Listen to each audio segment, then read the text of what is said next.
Hello and welcome to your weekly episode of House of Decline. It plugs now at the beginning because we want money. Give us money. Patreon.com/House of Decline. Bonus comics, bonus episodes. Oh my God, give us money. We need your money. And on this week's episode, we have, as always, Steven. What a painful ad read. Boy. I gotta say, people will really want to give us money after that. That was my thoughts behind it. I'm doing it next week.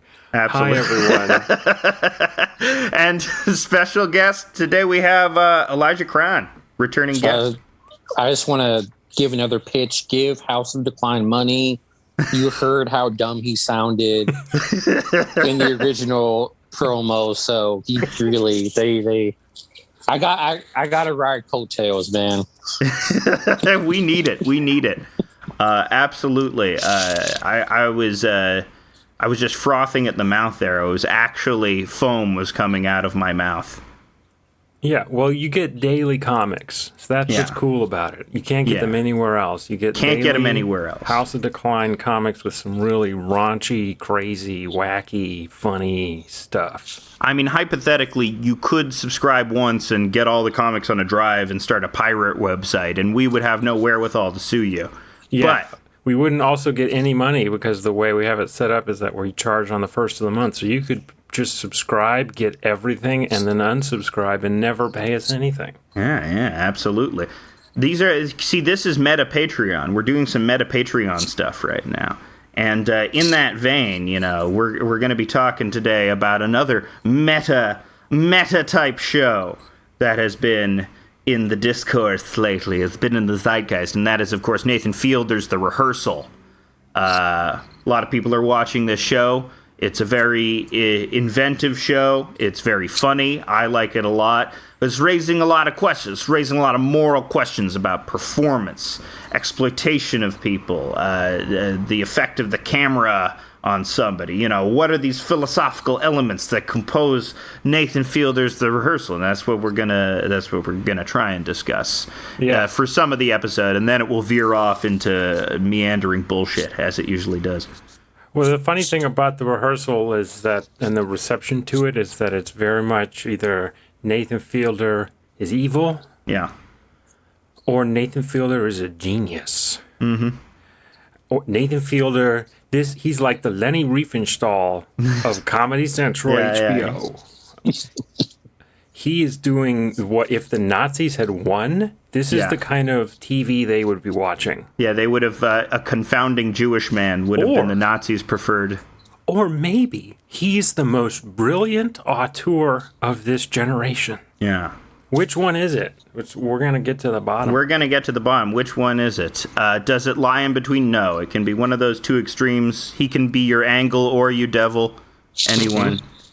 Very nice.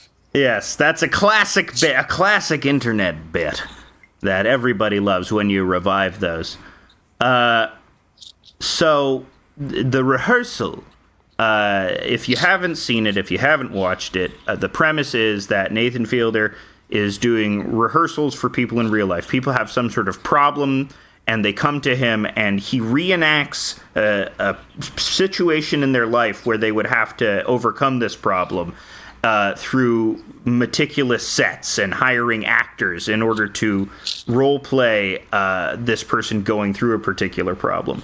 In the first episode, it's a man who's afraid to tell his friend that he's been lying about having a master's degree. And so he role plays that, and they build an exact replica of the bar that he plays bar trivia with this friend in order to overcome this rehearsal. So very extreme reactions to mild social awkwardness. Is this funny? Projecting this mild social awkwardness onto a bigger level. I mean, it extends into larger ideas, like in the second episode through to the fourth episode, which is about a woman reenacting raising a child from 1 to 16, sort of like Billy Madison style in 2 weeks. That's funny. Yeah. It should have been Adam Sandler. It should have been Adam Sandler. That would have made the show much better. Playing the baby. There are 2 more episodes.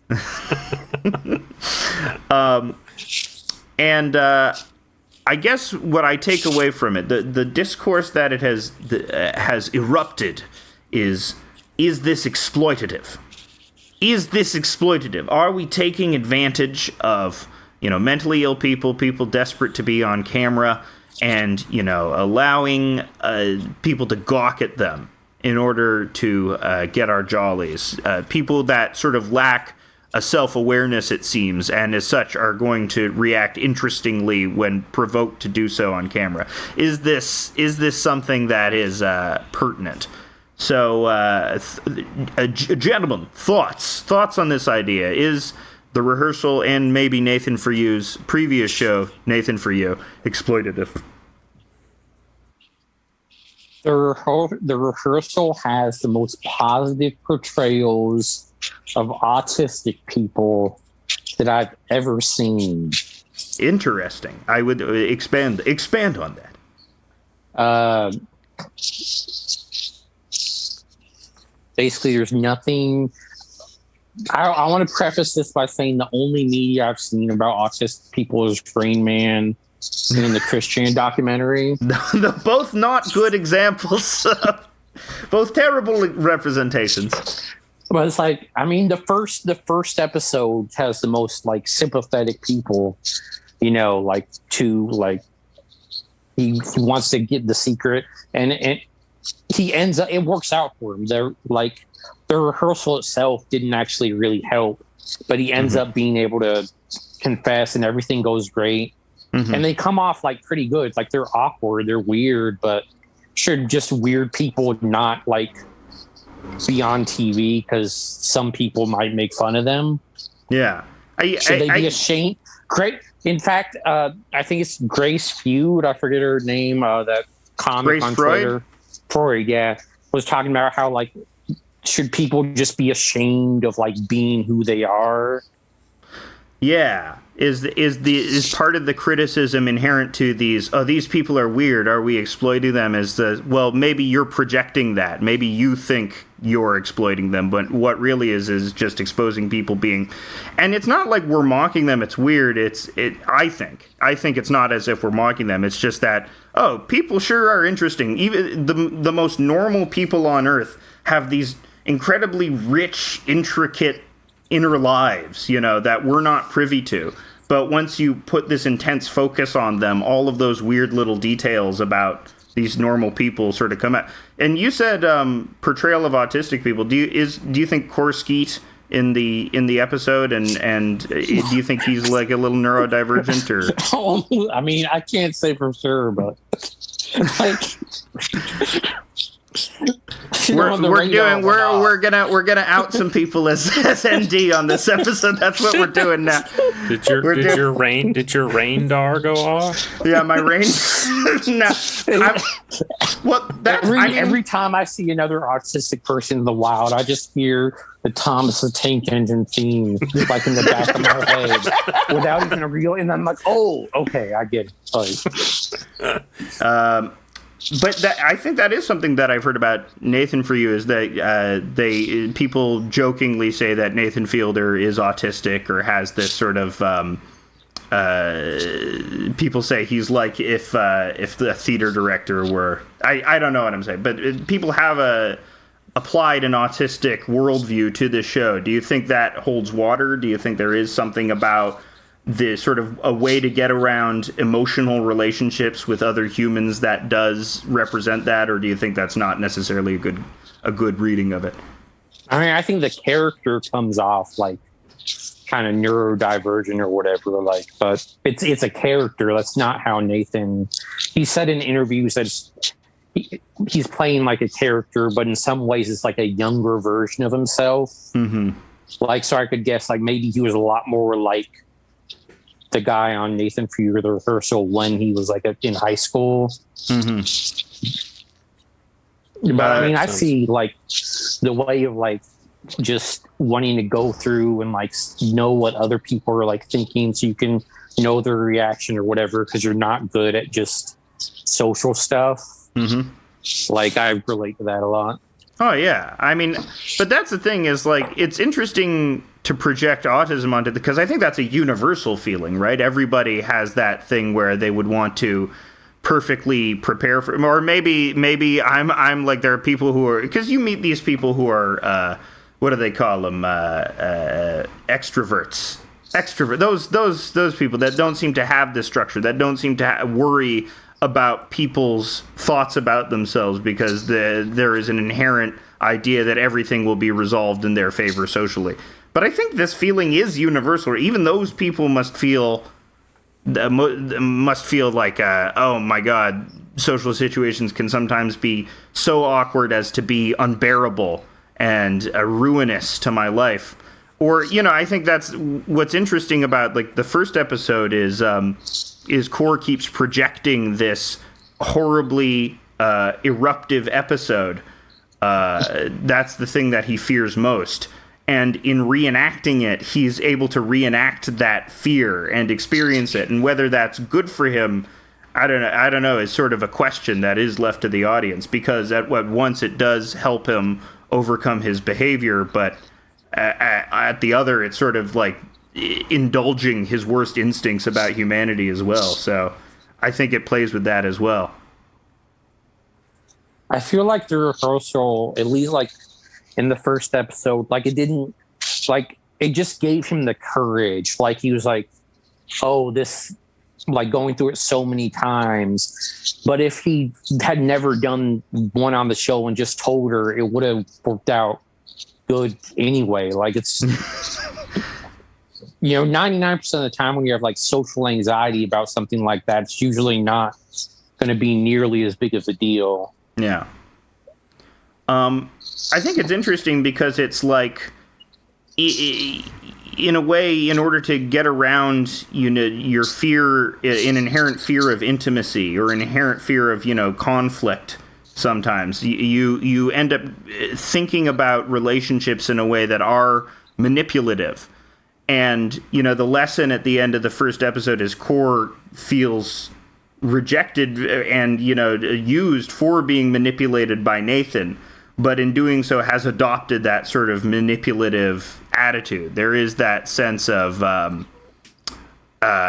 like, you can do something such that you can bend people to your will, when really all he had to do and what he did was just be honest and vulnerable, which I think is the show comes down on that, says ultimately that is the best way to be with other people and to approach social. The show is a condemnation, a recurring condemnation of the whole rehearsal process to begin with. I think it portrays itself that way. They like hammers the point home in each successive episode that, like, no matter how well you control all the rehearsal stuff, it still doesn't, like, you can't, control, like Nathan talks about in the fourth episode about how, or the third episode about how he's totally leaving emotion out of the equation. Like no matter what he plans, like it still doesn't go right. Like you can't actually control people. And that's what I think the Brody review misses a lot, is that the show is not about, oh, Nathan's this devious mastermind who's so smug and self-satisfied they can control everything. It's that he thinks he can, but he can't. Yeah. It's a person who is, but I think the Nathan character too is like, he's not a mastermind. He is somebody desperate for connection. That is the character. He's not a scheming, like, he'd be a scheming mastermind if the thing he wanted was gold or, power. But the thing ultimately that he wants is just a real human connection. That's the gag in Nathan For You too, when he's doing there's rehearsal gags in Nathan For You where he's rehearsing for a play, and one of the thing and a pretty lady actress he hires says "I love you" to him, and he keeps saying "say it again, say it again, say it." And so I think he comes at it that, which makes the character more of an innocent than this sort of like devilish manipulator figure. That moment is when people started not liking him, I'm pretty sure.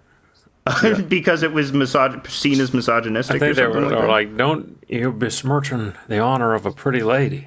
Yeah. She doesn't love you. She loves, if anyone, she might love me. You know? You sound like Joe Pera.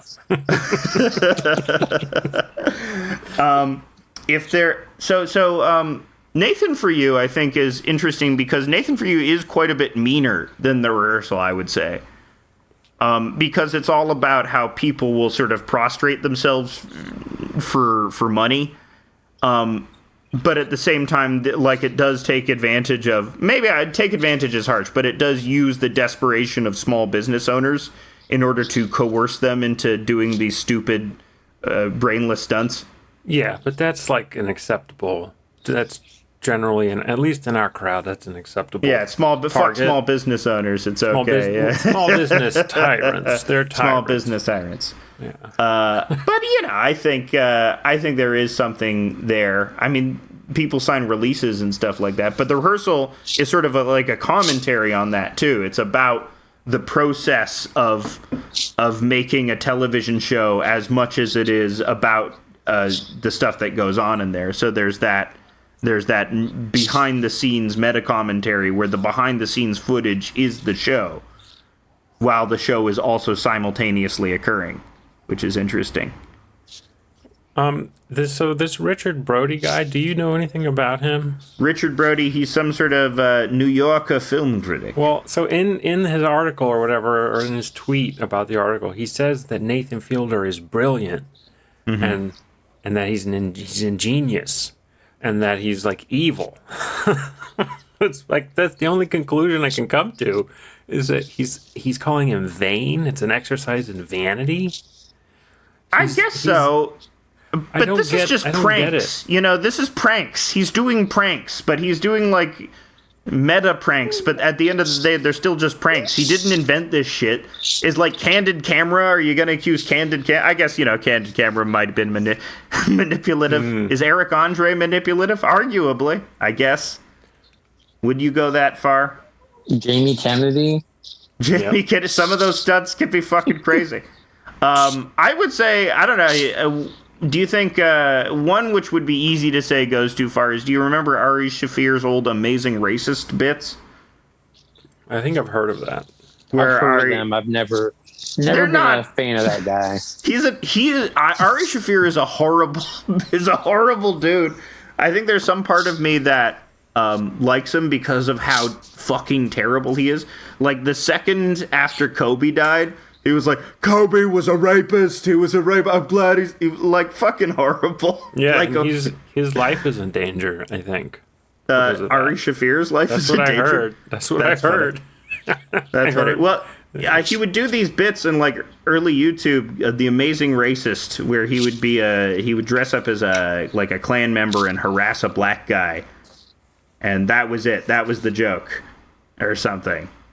Or he'd early YouTube. A gold rush of wonderful racist content. But the joke is that he was like provoking people, and like pranks are fun. I think pranks are fun I think it's funner to make someone think that you died than it is to say some just racist shit to them and see them react poorly. I think that's. Did you see Matt Bruenig taking an L the other day? Yeah. That was rough. The tweet he made, but I saw I didn't see it. What happened? It's not that bad. People clown his wife, say a lot meaner shit to his wife, which is, I don't have an opinion on that. But Matt Bruenig, this one I have an opinion on because he was trying to troll, but it was a bad troll. It was no good. It was not a good because it was provoking the wrong type of response. And his tweet was just Bill Russell. He commented, I didn't see that Bill Russell had died, but he's a guy, he wouldn't make it on a squad today. That was the tweet saying that, 70s ball, I guess, was different than today's ball or something like that.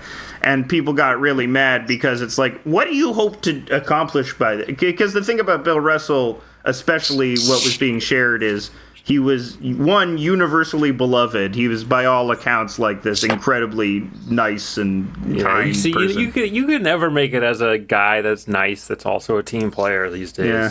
You have to be like a flashy, shitty douchebag who's bad at sports to be good at sports. There you go. That's what you get. Yeah, you can't be a nice guy who's good at sports anymore to be good at sports. Yeah. That's an official House of Decline sports take. We are sports guys. Sports guys like Matt Bruenig. But also, the other issue with Bill Russell is another part of his commemoration is he overcomes significant racism by just being a black guy in Boston. They would just, yeah, fuck you, we painted the N-word on your house. Yeah, Boston strong. So that element to it made that, maybe not the best target for the trolling. Maybe not the best target to try and make people upset with. Because who are you? Oh, go ahead. No, you go ahead. I had nothing. You gotta, just charge of the game. If you're gonna try to make a trolling attempt, sometimes they backfire. Yeah. It's not like did Matt Bruenig get fired or anything? From People's Policy Project, his own thing. He should fire himself from his own project. He deleted his tweets again. He did a thing where he deletes all of his tweets again. Auto-delete. They both they have something set up to auto-delete it. They've had it that way for years and years. Yeah. I go back, I put important shit in my tweets that I do little reminder notes sometimes because no one fucking reads my shit. So I'm reminder to change the AC back to... That's how everyone should just use Twitter. As a set of boxes to check. Every 50 tweets, another line of the manifesto. Absolutely. I think, have you ever seriously attempted to write a manifesto? Who's this new guy you're doing? This is Hank Hill. This is Communist. Have you ever attempted to write a manifesto, Bobby? Damn it, Bobby. This is what if King of the Hill was socialist? The secret socialism of King of the Hill. I'm not doing it right. There's lots of communist Luann accounts because of that one episode where Luann said she was a communist. Yeah. I don't know if you've heard, but the Communist Party of Canada is currently going through a sex pest problem. Yes, I did hear. Friend of the show, Jeremy Appel. Yeah, a friend of the show, Jeremy Appel, reporting on the sex pest problem, the unaddressed sex pest problem. Here's the thing with DSA. There's a lot of sex pests in DSA, but they do their best to root them out. Got a lot of people in DSA who are doing the sicko hunters within the DSA. Have I told you about my idea of the DSA all sex pest chapter? Ooh. We just round them up and put them into one chapter. And then if someone, goes out of line, they show up in front of their store or place of business and just hang out there. I mean, DSA's got enough problems as it is, I think, Without the sex pest chapter, you're saying? Yeah, adding a whole chapter of problematic sex pests. But that's the thing. They'll all be grooming each other. And it will be... Does that make it better? Yeah. For a fact that it just makes the drama even worse. It's true. I think at the next meeting they'll put the kibosh on the all sex pest chapter. Oh, you're going to the meetings? I'm going to the Canadian DSA meetings, the Canadian Democratic Socialist of America. There's just meetings. one for all of Canada. Yeah. It's in Toronto. It's me. I am the Canadian DSA. And I am grooming myself. I am the sex pest. And I shouldn't make fun. There's a lot of good DSA people, a lot of good listeners, but it's a problem, and every organization has that, because when you have that rah, rah, rah, we're doing good, we're doing something, someone will take advantage of that fervor in order to get somebody in a vulnerable position. Now, is this another example of the left eating itself? This Communist Party of Canada sex pest, is this another example? I mean, if the Communist Party had any serious power, maybe, but they're also Rands. They haven't done anything since the 30s. Elijah, how's the Communist Party of Tennessee? I'm a member of the Revolutionary Communist Party. There you go. Okay. Bob, the Griff doesn't work. I don't even remember his name. Mm-hmm. I'm sorry. It's all right. Well, I'm a Democrat. You're a Democrat? You're a registered Democrat? You should be a registered commie Democrat. You should start the commie Democrats. Yeah, we need what is it? How many new parties should we get? Two or three? I think an entirely new 3-party system with 3 brand new parties. What should they be? The jerks. The libtards. The libtards. Okay, the libtards. The soy cucks. The soy cucks. Are those like the soy cucks. centrists, maybe? No. I guess, yeah. And then, the cuckservatives. Cuckservatives. That's what they say. We used it against them. We're using the weapons again. I saw such a funny meme during the whole Anna Mardoll controversy, which we might address. We could get into. I think it's been since last episode. We could talk about the rehearsal vis-a-vis Anna Mardoll. But I saw a meme of someone breaking a bough over their leg, and it was labeled Kiwi Farms, and it's like, we do not use the weapon of the enemy. And it got a lot of likes. It was getting a lot of likes, which is, people are very dramatic, which is what I love about this online world where nothing matters. You have to elevate it so that everything matters. I mean, it's kind of a similar situation to the Hunter laptop thing, but they didn't get what they wanted, which was they probably wanted Twitter to like suppress the people who were saying that she worked for Lockheed Martin because it was sorry, he worked for Lockheed Martin. I get thrown off by the name. Yeah, that he worked because it was obtained, that the method of obtaining that information was suspect. Yeah, wasn't it just on LinkedIn or something? I don't know. I don't know how the method of obtaining the information, but it was a open source intelligence, which means Googling it. Yeah, I have no idea. I'm not weighing into this I did the one comic about working for Raytheon, and I had Anna Mardoll defenders in my tweets. Very disappointed in you. Oh yeah, they were so disappointed in you. They were very disappointed. Which on is this fine. episode of the rehearsal, Anna Mardoll has been hiding something for 10 years. He wants to confess that he's been working without alienating Martin. Without alienating 56,000 followers. How can he best do this confession? We've set up a copy of Twitter and hired hundreds of thousands of actors to reply to his tweets. They're going to say such clever stuff as, you're working for the War Crimes Factory. People are going to use War Crimes Factory a lot. Hell, I'll use that. It's making me think of a person who kind of gets a little paranoid after watching the rehearsal, and whenever there's an awkward situation, starts like yelling, "Is this a rehearsal?" Just in real life, like when I'm at Costco. Being gang stalked by Nathan Fielder. Just, a bunch of something awful goons, but they all have Nathan Fielder's face. The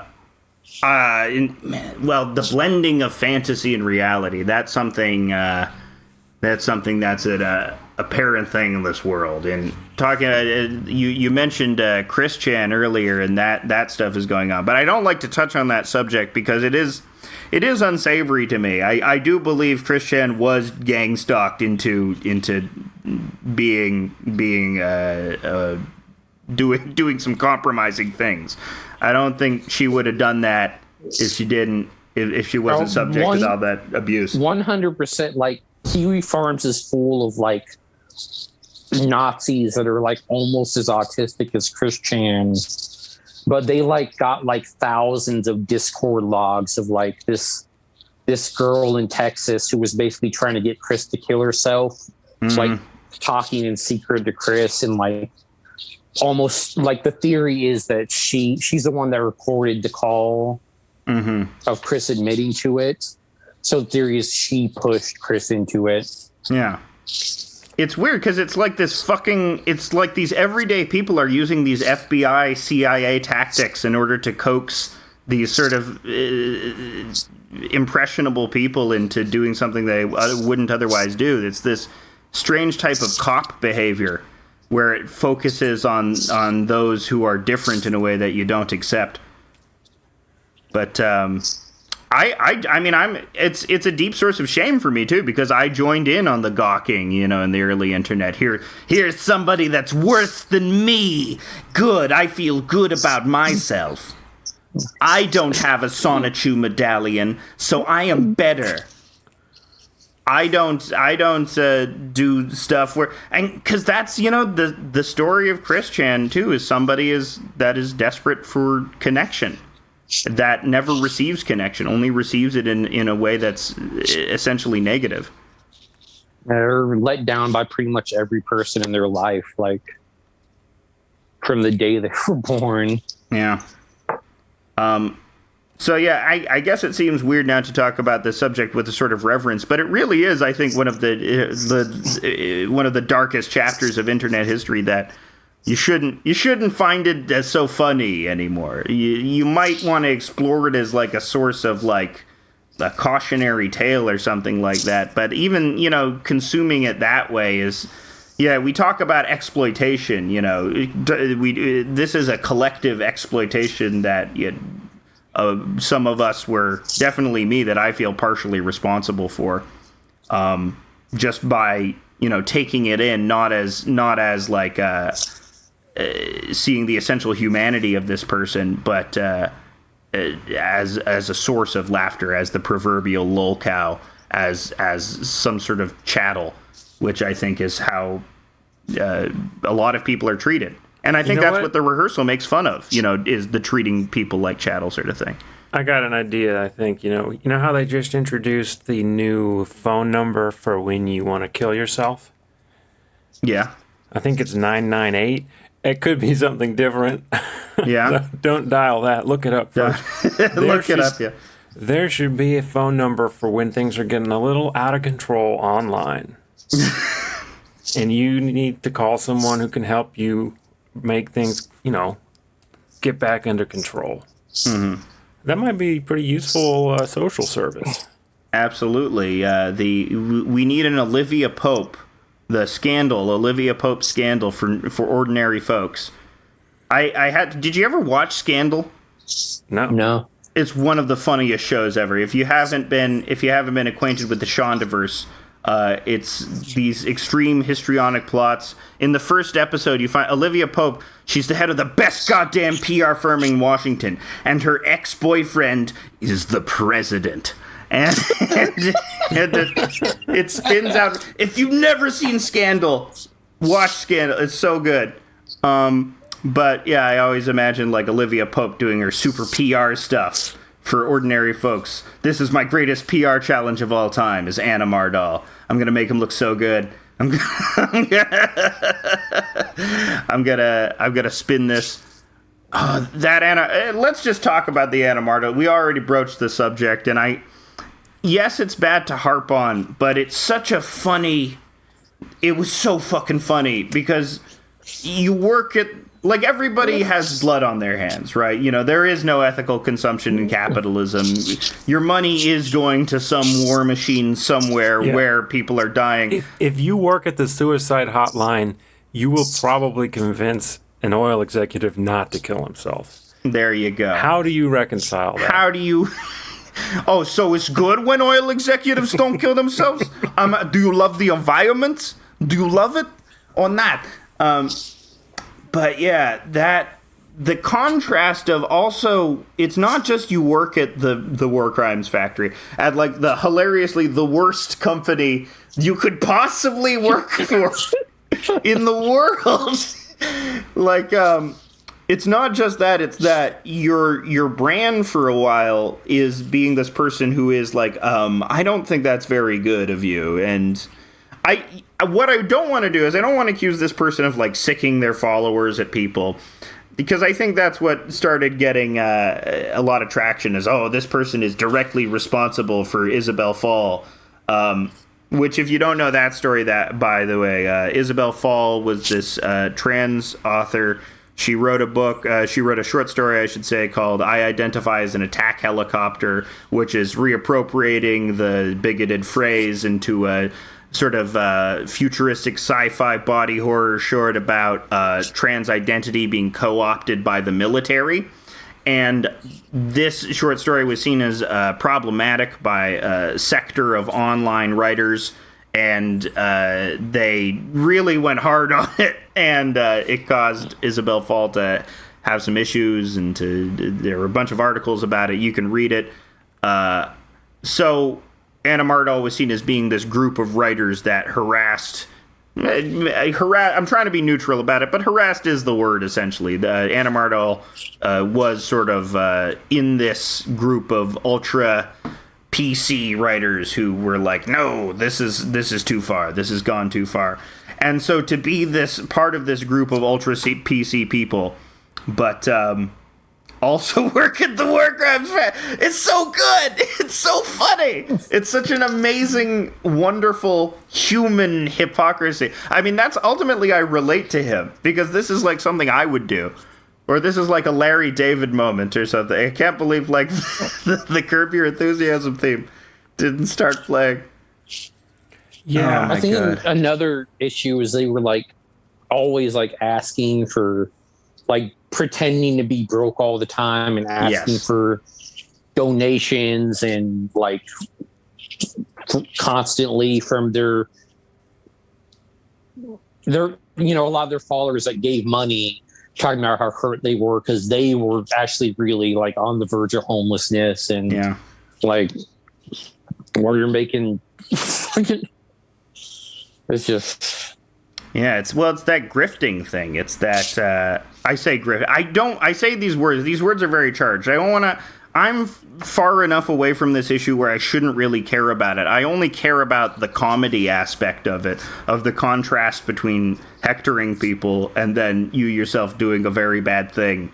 But like a passively bad thing that's accepted by mainstream society. She's like procuring software for some like non-bombing type related. There's a lot of things you can do for Lockheed Martin that are not. Everyone online is like, well, what about what if she was a janitor? What if the janitor's there? Do you hate the janitor? I was like, I don't know. Yeah, maybe he sucks. I love that. If the janitor was hectoring people about PC culture, maybe I would hate the janitor. Dude, no, I don't ever hate the janitor, okay?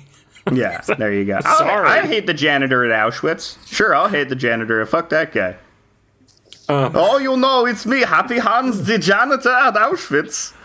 What? Oh, you know. Okay? Yeah, go to Auschwitz again. I'll go to Auschwitz again. My grandpa died in World War II. He was a janitor at Auschwitz, and I don't know. I'm off my game. I'm sorry. You're off your game. You're off your janitor game today. Well, it's because we're talking about heavy subjects. Yeah. Was he a janitor at Auschwitz that fell out of a guard tower? I mean, that was my too spicy for Twitter joke was, hey, don't make fun of Anna Mardoll. He became disabled when he fell out of a guard tower. I think we just shouldn't might bleep that out. Bleep that one out. Make a note to bleep that one out. Why? It's not that kind of show. Yeah, it's not that kind of show. I don't want to beat up on this person because they've already received enough hatred for maybe outsized amount of hatred. Definitely outsized amount of hatred. So then the people who don't like this are saying everyone is not you guys, but everyone is yet again beating up on a trans person. Yeah. Which sort of seems incidental, but that's just because I didn't know about this person until this started happening.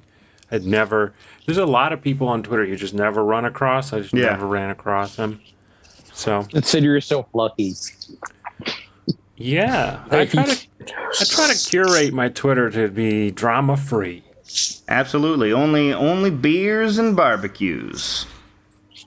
And, well, not beers. Well, mostly it's people being like doing iterations of the joke. I'm gay and my dick is small. There you go.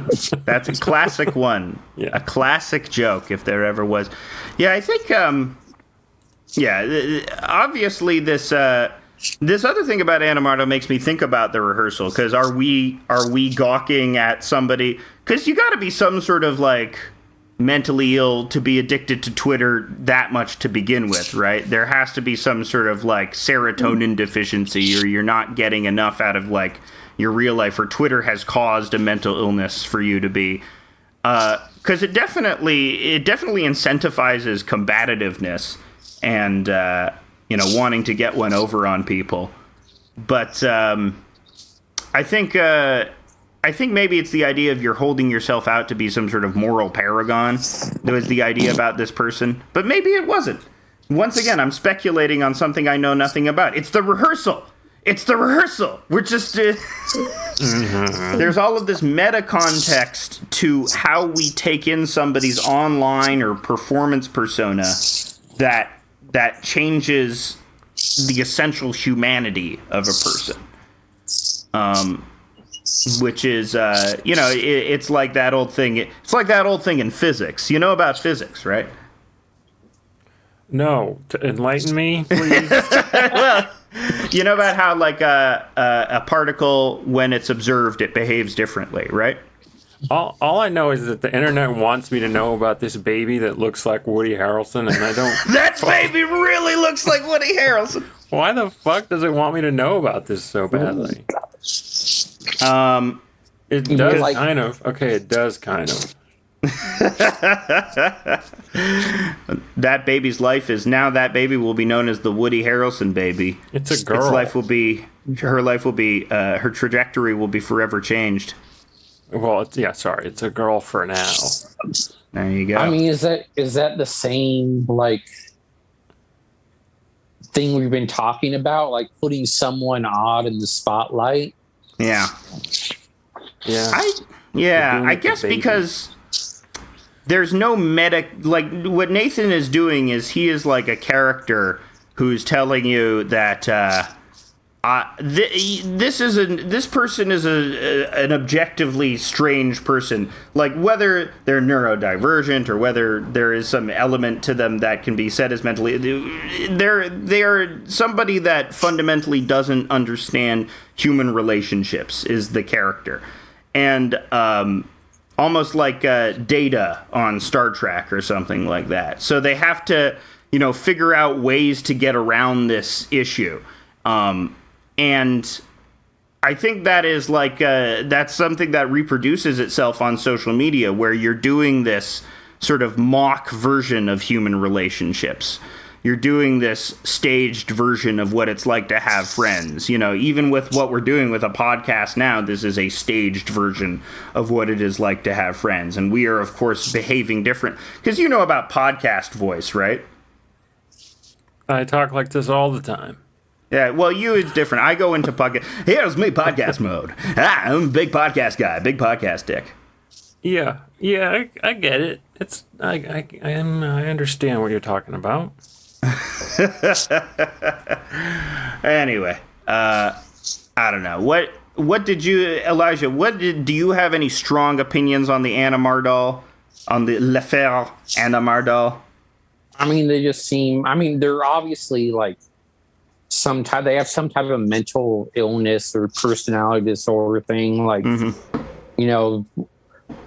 mean, everyone on Twitter, most people like the attention, but like if you're grifting, constantly lying to people, apparently, I don't want to read his mind, but, constantly sending, your followers after people, the layer of plausible deniability, because that's how all big accounts, no one says go harass this person, but they do it so many times, like, and then even in their tweet thread where they said they were leaving Twitter, said they didn't have anything to do with the harassment against Isabel Fall. Like, just still not addressing the Lockheed Martin stuff really at all, but just throwing in another, like, lie.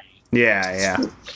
Like, so, I mean, should you make fun of someone like that? I mean, like Donald Trump is like, seems to be pathologically narcissistic and stuff too. He can't help it. anymore is like no one would say. I mean, I don't think it's such a tricky subject because I like making jokes about. I have like a mean streak. I think in a way too, it can be patronizing if you're treating people with, because I'm a person with a mental illness. I have strong depression and suicidal ideation, but when someone treats me with kid gloves. Because I think I also made a post, like I tried to make a wholesome post recently. I said, I love my autistic fans. I love it when they don't get jokes sometimes and ask me for context. And I think that's fun. I think that's great. But some autistic people were like, this is a little condescending. And I was like, yeah, it's fair. Yeah, it's fair. I mean, it's condescending, but it's like not every autistic person, like, 40% of autistic people can't even, like, are practically nonverbal. Yeah. Like there's levels, and I guess it'll feel, you can't help like making some people feel condescending to, unless you're like hyper specific, which I'm not even saying is like a bad thing to try to strive for, but like your tweet was perfectly reasonable. But yeah, like lots of autistic people have trouble like understanding the context of stuff, and we'll even say like you said, we'll ask you, like will say themselves. Do you personally experience, like, do you think sometimes people condescend to you? I don't really feel like it that much. I have like pretty thick skin anyway. I get annoyed when people like kind of almost like self-condescend, like all those ADHD, like neurodivergent, like, or it's just a list of like, like can't do like this and this and like just common things like everyone kind of struggles with sometimes. Yeah. Like just kind of annoys me, but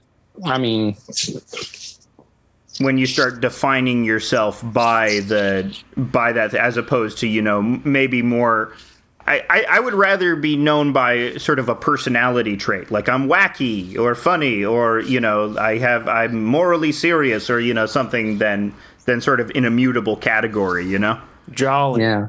You're jolly. Yeah.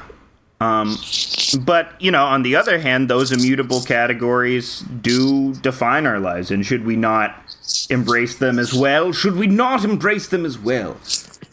I guess people should just do what works best, for them. One thing my main takeaway from like the scandal was this was the perfect time to find a new job the past like 2 years. So. Like everywhere has been hiring, so I don't know. Well, you pride your comfort over maybe other moral considerations, which I can't judge because I do that every day. Of course I pride my own comfort over the safety of people a million miles away. You eat Korean food every single day. Every single day.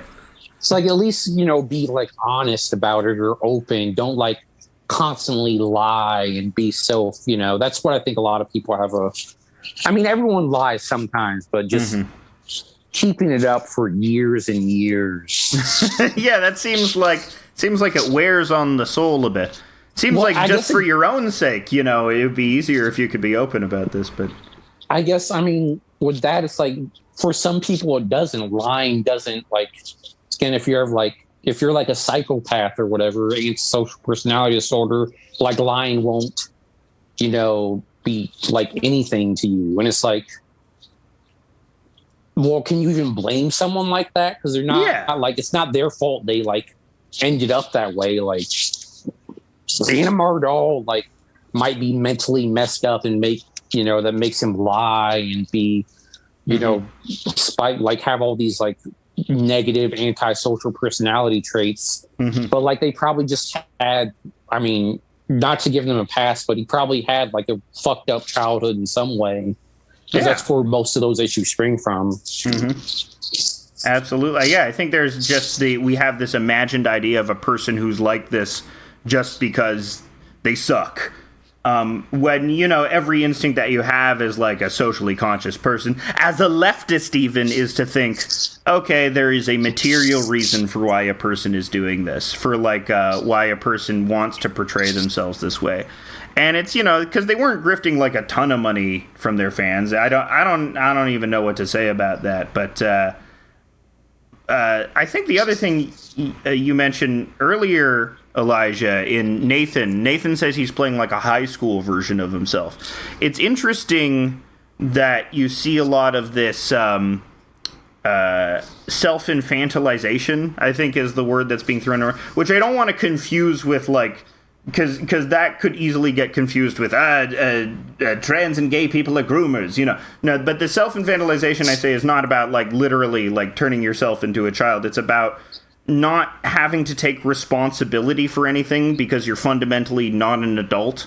You're like, I see, and this isn't like limited to like left people or ooh people. Everybody does this now. Everybody is trying to sort of like shirk the idea of adult responsibility or cognizance because they're essentially a child.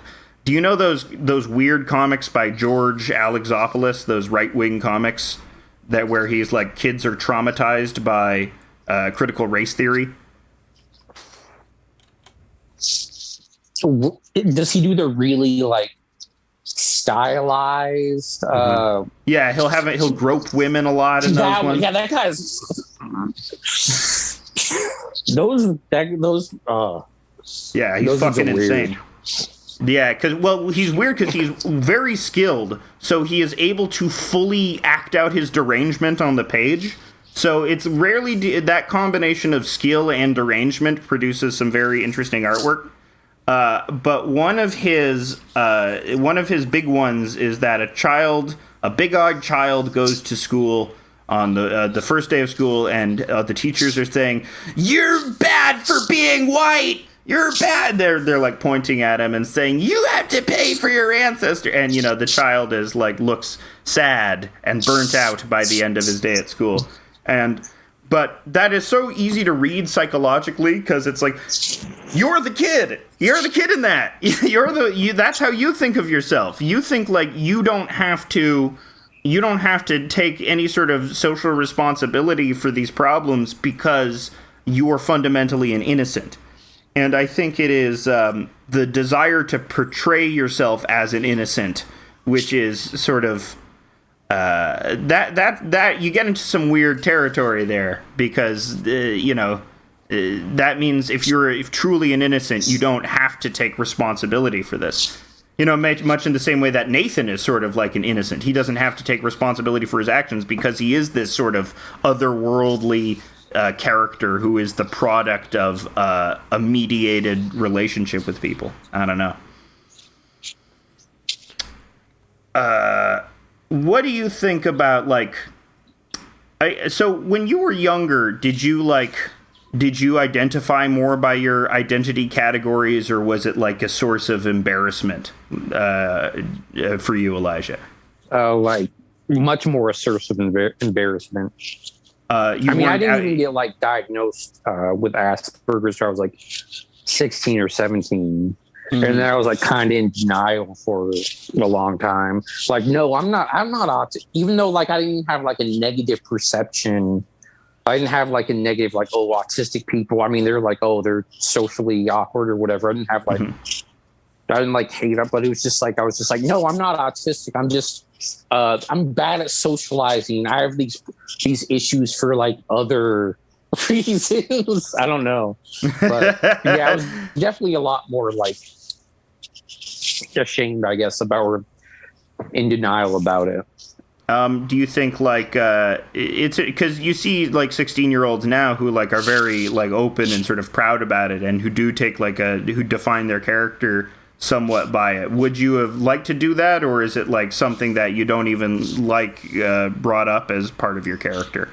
I mean, I think this, like, I don't have any problem telling people I'm autistic now. Like, like I'll even tell them for like certain situations, I'll bring it up first just to let people know. Like, but I think just making it like just it feels like kind of cringe to make it like so central to your personality. Yeah. But like, I'm not inside their heads. Like maybe it is a lot more central to their, like, I didn't even know I was autistic for growing up. So like, it's not like, of course, you know, it might not be like as central to my personality. It's like, there's something I noticed, like with gay people, when I was coming out of gay, where especially when you first come out, you are very quick to be gay and make everything about gay and, you know, define yourself as being gay, because there is that sense of sort of, I think it's sort of like a different feeling too, because there is this culture around gayness that has been built up as like, once you're out, you're free, baby. You know, they've done a lot in the culture to like make that a moment of catharsis for gay people. Whereas, like, I don't know if an autism diagnosis represents that same moment of catharsis for autistic people. Maybe a lot of people that get diagnosed later in life talk about how like it's finally like kind of things like kind of came together. Like, oh, this explains, like they've been wondering kind of what's wrong with them or why they don't fight, and it's like it was very like a big relief. Like, oh, this is the issue, you know. I think knowing what's, I mean, not that being gay is anything, you know, wrong, but knowing what's wrong with you is like, whether it's mental illness or whatever, is like, I feel like it's a big first step in like taking steps to fix it or mitigate it or like be able to work around it. So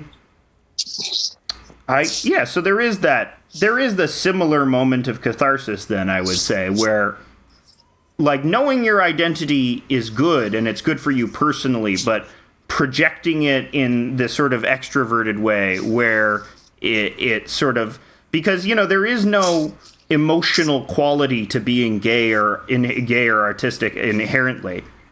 So it's weird to define yourself by that, because it's not really a descriptor. It's something you are, but it's not like a personality trait. Yeah, which is, autism is almost more just like, I mean, a lot of people in the autistic community talk about is, oh, it's not a limitation. It's not like, but it is like being autistic is kind of, unless you're lucky enough to be like a savant, or whatever, which is very small, like it's usually more about stuff you can't do. You know, you're worse at reading social cues, facial expressions. You're worse at dealing with, you know, light sensitivity or sound.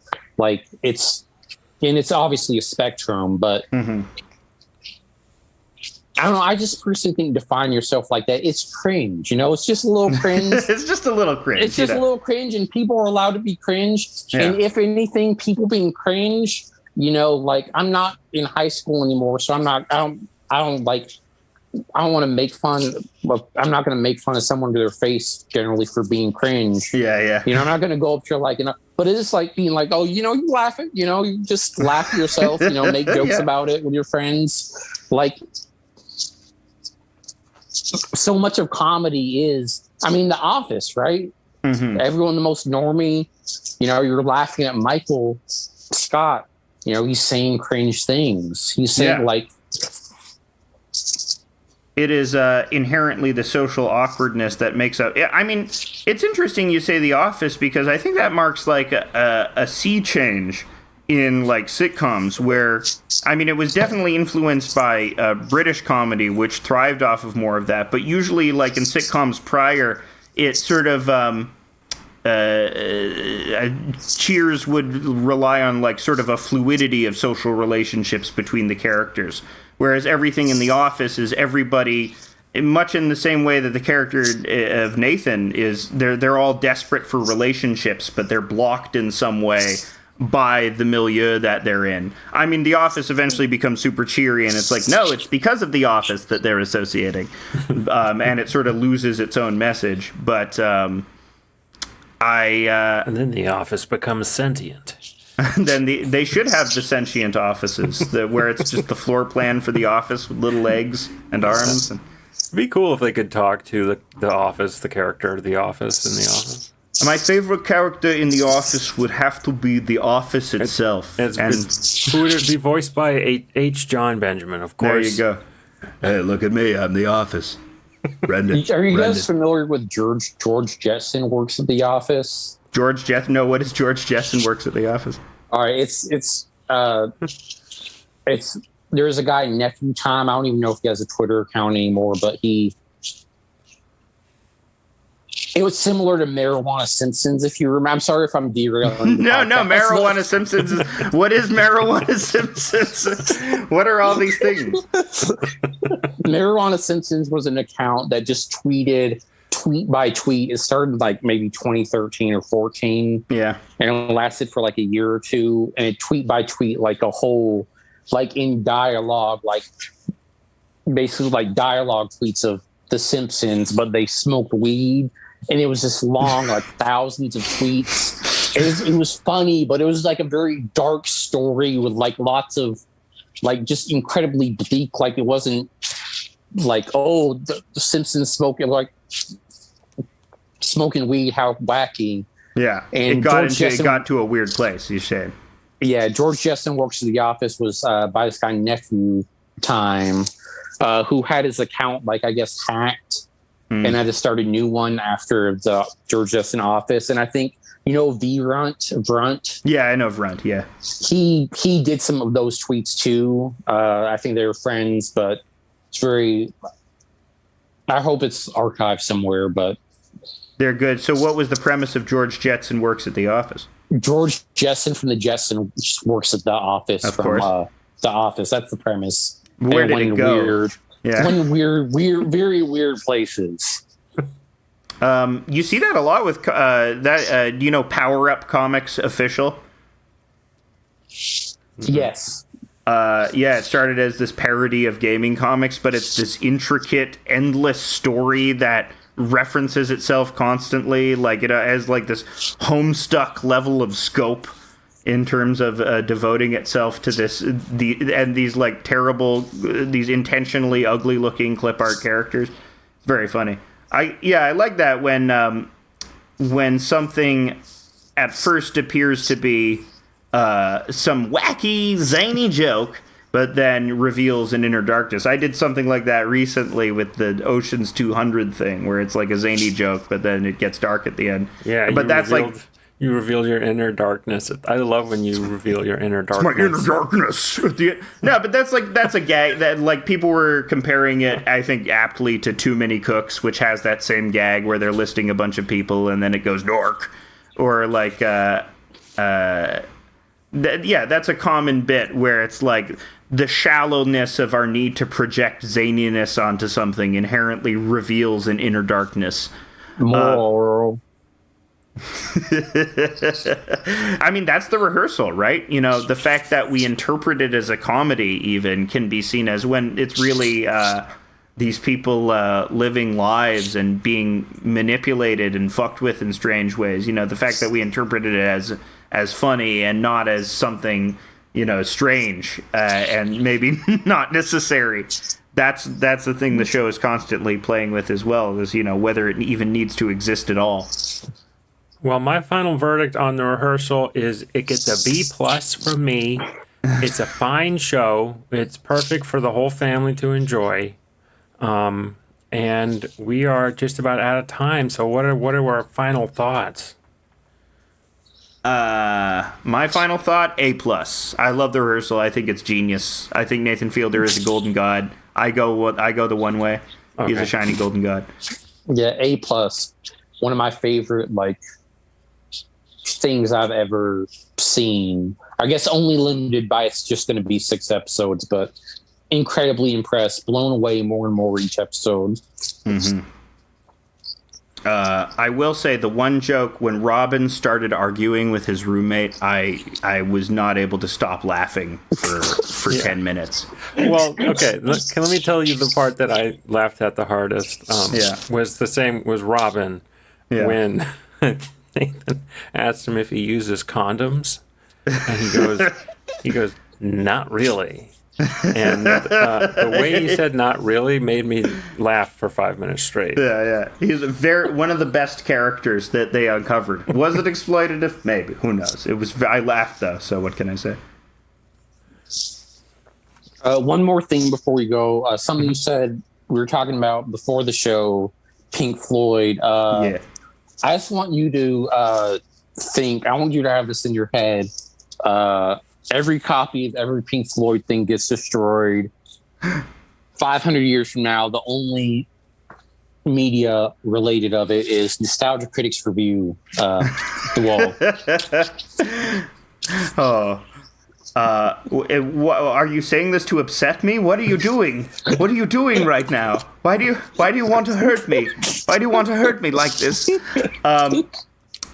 Nostalgia Critics Review of The Wall. There are reviews. There are like now tons of reviews of Nostalgia Critics Review of The Wall. It is an insane piece of art in itself, which we would talk about if that were not already talked about by a very good podcast called Get Cynical, which you should listen to, where they review the Nostalgia Critic.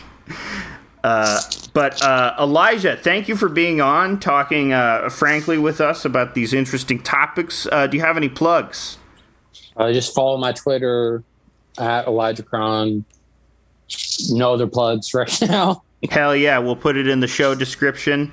The Rehearsal, A+, put it in your brain. Nathan Fielder, Nathan for you is good. Have a great day. Bye.